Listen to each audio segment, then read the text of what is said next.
Clemenceau's demands. The French Prime Minister, Georges Clemenceau, nicknamed the Tiger, represented France's interests at the Paris Peace Conference.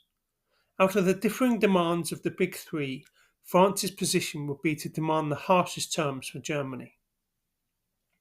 Much of the fighting during World War I had taken place on French soil, and the human and material costs of the war were high.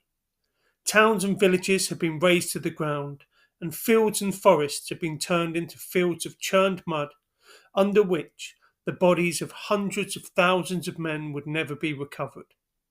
Over two-thirds of French soldiers had either been killed or wounded, and almost 2 million civilians had been forced to leave their homes in order to escape the fighting.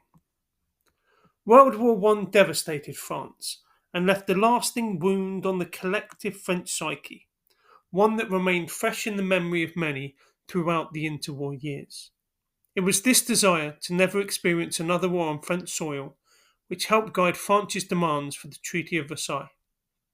Central to Clemenceau's demands was the determination to permanently weaken Germany, ensuring it could never pose a threat to France again. He advocated for the complete dismantling of the German military and insisted on imposing severe reparations to compensate for the massive loss of life and widespread destruction France had suffered. In addition, he sought territorial gains, particularly in the Rhineland, to create a defensive buffer zone.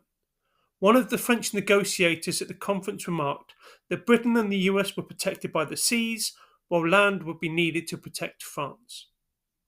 When evaluating the demands of the Big Three, Clemenceau's demands are considered the most severe and reflect the cost of the war on France.